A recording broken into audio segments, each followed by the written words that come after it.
नजरीन drama serial इंतहा में नौशीन सजल को वापस आते देखकर कहती है, मिल आई अपने पुराने आशिक से, कैसे भूल सकती हो उसे।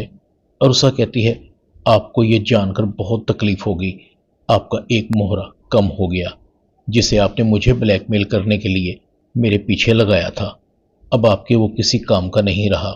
उसने आपके इशारों पर नाचना बंद कर दिया। कोई और रास्ता ढूंढे। नौशीन अरुसा को कहती है, तू तो बड़ी चालाक निकली। मैं हार गई, तुम जीत गई।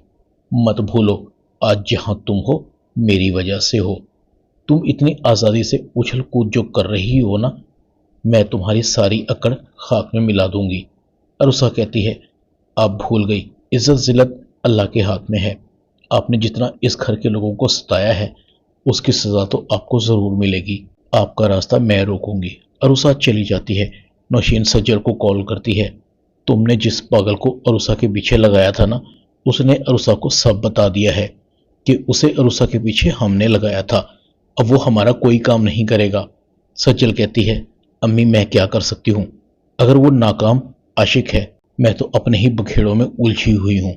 नौशीन कहती है, हाँ, तुम्हें फहद से फुर्सत मिले तो तुम किसी और के बारे में सोचो, जैसे वही एक तुम्हारी जिंदगी में रह गया है। बाकी तो सब फालतू के रिश्ते हैं। तुमने एक बार भी अहमद के बारे में सोचा कि वो वहां किस हालत में है। सज्जल कहती है, वो ठीक ठाक है, उसे कुछ नहीं हुआ। आपको उसके बारे में परेशान होने की जरूरत नहीं, पता चल गया है ना आपको। नौशीन कहती है, तुझसे अच्छी तो अरुसा ही है, कम से कम मेरे बेटे को रहने के लिए छत तो दी है। सज्जल कहती है, अम्मी कुछ खुदा का खौफ करें, ये अरुसा के लिए अपने दिल में हमदर्दियां मत पैदा करें। वो हमारी सबसे बड़ी दुश्मन है, भूल गई हैं आप। असद ने और अरुसा ने मिलकर अहमद को हमसे दूर किया है। सजल फोन बंद कर देती है। इधर नवीद सोच रहा था, समझ नहीं आ रही अरुसा किसके साथ थी, वो लड़का कौन था, दोनों की क्या कहानी है। असद भी मुल्क से बाहर गया हुआ है। नवीद अपने किसी मातहत को कॉल करता है, तुम्हें एक एड्रेस भेज रहा हूं, पता करो अब इस घर में कौन रहता है। नवीद का आदमी नवीद को बताता है कि सद वहां अहमद नाम का कोई लड़का रहता है। नवीद कहता है, ये अहमद वहां क्यों रह रहा है और अरुसा उसकी मदद क्यों कर रही है, फिर वो लड़का कौन था। नवीद कहता है, खैर इस बात का तो मैं पता लगा ही लूंगा।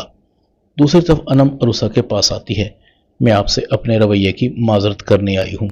आपने हमेशा मेरी हर बुरी बात और तलख लहजे को बर्दाश्त किया है। आपका मेरे लिए परेशान होना, मुझे समझाना मुझे अच्छा लगा। अरुसा कहती है, अनम मैं तुम्हारा बुरा नहीं चाहती। सज्जल तुमसे फहद को दूर करना चाहती है और वो कामयाब भी हो रही है, और उसे कामयाबी का ये रास्ता भी तुमने ही दिया है। फहद भाई तुमसे बहुत मोहब्बत करते हैं, वो इसलिए तुमसे मिलने आए थे।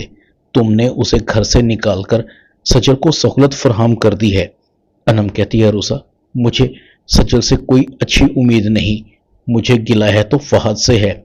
उसने सज्जल को अपनी जिंदगी और ऑफिस में दाखिल ही क्यों किया, जब वो जानता है कि सज्जल मुझसे नफरत करती है। अरुसा कहती है, तुम इस गलतफहमी को दूर कर लो, फहद पर एतबार करो, बेएतबारी रिश्तों को कमजोर कर देती है। तुम खुद सोचो, फहद से तुम्हारा रिश्ता कितना मजबूत है। तुम उसके बच्चे की मां बनने वाली हो। तुम्हारा होने वाला बच्चा तुम दोनों के रिश्ते को मजबूत करेगा। तुम फहद को एक मौका दो, मुझे उम्मीद है फहद भाई कभी तुम्हारी जगह किसी को नहीं देंगे। फरीदा फहद को कहती है, फहद तुमने क्या फैसला किया।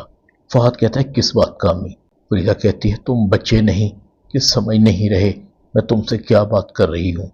मुझे साफ साफ बताओ कि तुम सज्जल से शादी कब कर रहे हो। फहद कहता है, अम्मी मेरे लिए सज्जल से शादी करना इतना आसान नहीं, आपको ये बात क्यों समझ नहीं आ रही।